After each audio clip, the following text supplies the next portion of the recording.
To discuss both what we just heard about Aniridia Europe and the Erasmus project, we're joined now by Barbara Poli, who is the president of Aniridia Europe. Hello, Barbara.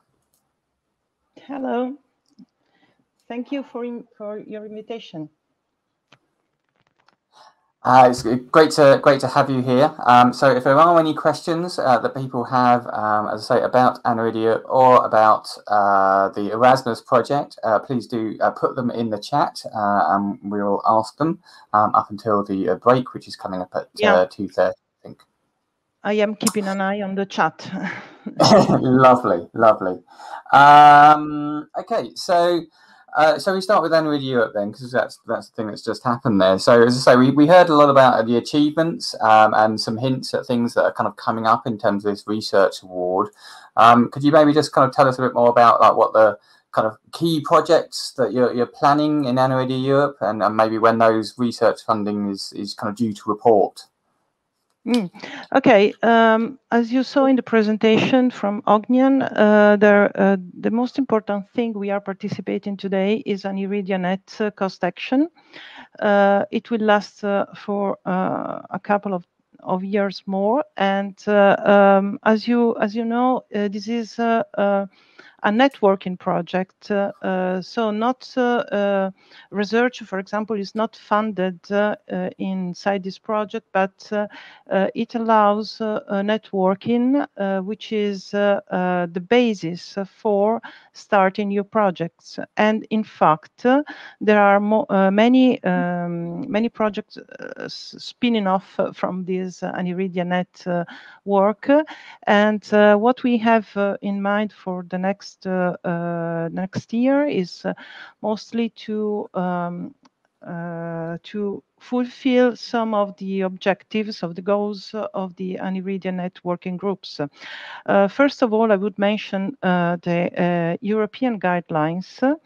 The working group 1 in Aniridia Net is led by Professor Dominique Bremont-Gignac, which is also who is also the chair of Aniridia Europe's scientific committee, and she is working together with all the group to find a European consensus on Aniridia diagnosis and treatment and therapeutic options, which is something that we still do not have, because there are in the past years many countries have developed protocols and guidelines, such as Spain, France, Italy, Germany, and also in UK you have pretty good documents on this. But this is the time to do a step forward towards an European consensus. And in this, I must say that all the European conferences, including this one, which is really excellent level, have been a key step in getting to this goal of reaching a European sharing of knowledge and expertise, and also in going towards a European consensus, which is important not only for the things that we already know and we can share, but especially for the things that we do not know. So working together on a European consensus may also highlight what are the gaps that need to be filled, and so to orient research project. And so I can mention the AAK Insight project, which is also a spin-off from Aniridia Net, and in this project most of the scientists that are involved with Aniridia Europe and that were also present in this conference are working towards the objective of addressing one of the most important and unsolved issues in Aniridia, which is the corneal disease. So these are probably the most important things that we will be working in the next year under the scientific point of view. Of course, there will be also the dissemination and inclusion activities, such as the webinars. The webinars that we are planning will be, this is a series. Sometimes the webinars are mostly directed to professionals. So this is a way to give them the opportunity to share and talk together on specific topics. And other times they are directed mostly to patients and families. So we are trying to keep both targets, so to say. And yeah, and also the Erasmus Plus project, A School for All. We are participating to a new application. We still don't know if it will be accepted, but the first one that is going to be finished in this month, in August 2021, and we have applied for a new step for primary school, so for children from 6 years of age on, and we hope that we can get this project funded too. So it will be a forward step for school inclusion, which is also a very important topic. Mm-hmm. Mm-hmm. Excellent, excellent. And so you mentioned the Erasmus there. We saw some websites and things. Are the URLs actually available for those, for people to go and look details up about the Erasmus and download this app? Yes, everything is available because it has been funded with public funds from the European Union. So it is, in principle, it is available for everybody. Mm-hmm. Of course, it is in English because this is the common language.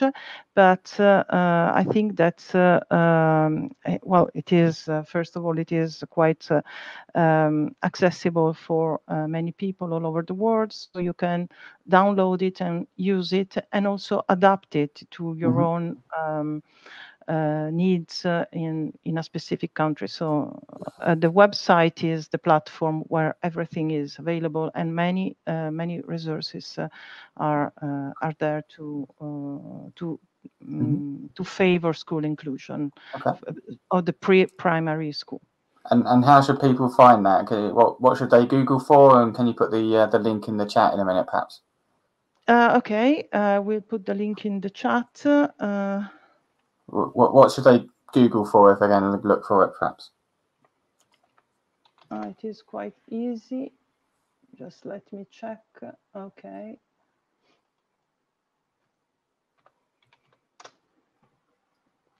Okay, it is just www.schoolforall.eu.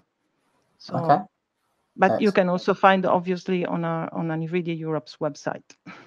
Excellent, lovely, lovely. And so you say you're looking for funding for that. Yes. So you actually applied something, and you're hoping to hear, I believe. What's your kind of overall funding sort of situation for NVIDIA Europe? Well, this is really one of the most serious concerns, because it is always a problem to to get funds. So far, we have got funds from the members through the membership fee, and some funds from sponsors. For example, the PTC funds allowed us to give the first research award. It was last year, but the results will be presented in the next conference, because due to the COVID emergency, the projects were still not finished, and so we had to postpone the presentation. Otherwise, they were the idea was to present them in the UK conference, but we will have to wait for a few months more, and and then we can raise funds, but not for Aniridia Europe, for projects. So this is what we have reached so far, and yes, this is really an issue that we should find a solution to, because obviously when you do not have funds, you have to rely only on volunteer works, which is a really good thing, because all people are very committed and eager to participate and eager to help and share. And this is a very good thing. So I believe the volunteer work is necessary to a non-profit organization, because it is inside the real values of the organization. But it would be nice also to have some stuff to do. Especially someone skilled in fundraising. So this is something we are working on, and we hope that we can find some opportunities there. Yeah, I think you raise I think a lot of national Aniridia associations are in a very similar situation to that. The aim of one of the aims of this conference, due to the way it's been funded by the European Joint Programme for Rare Diseases, is to encourage more collaboration and building relationships with underrepresented countries in Europe. And you've spoken a lot about kind of the scientific side and the patient side. What's Aniridia Europe doing or hope to do in terms of associations, and particularly in these underrepresented countries, Eastern European countries?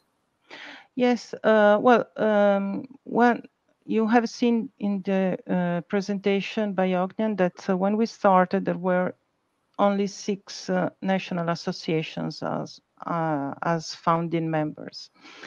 Then we have supported and encouraged the development of associations in other countries from the Eastern Europe, and and also from smaller countries.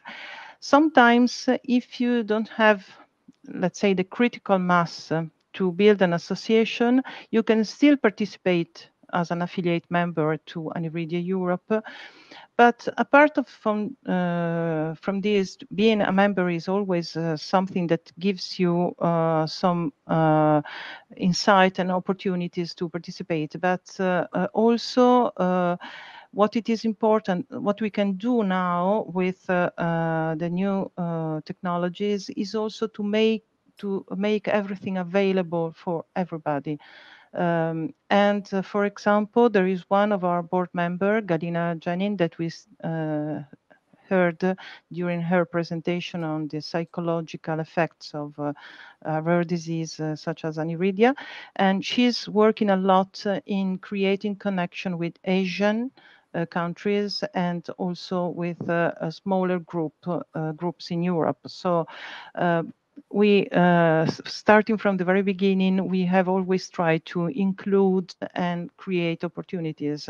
On our website, we have a basic explanation directed to parents, to families, on Aniridia in 15 languages, including really languages of small groups, small language groups. So what we have tried is always to include and be positive in including.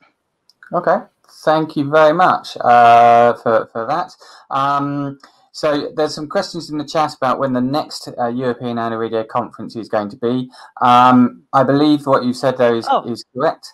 But if you're willing to confirm it, then Yes, only 10 seconds for this. The next European conference on aniridia will be in Spain in 2022. It is planned in the mid of May, and you will heard very soon about this. They are the Spanish group is already working on this from quite some months. Brilliant. Okay. Thank you very much.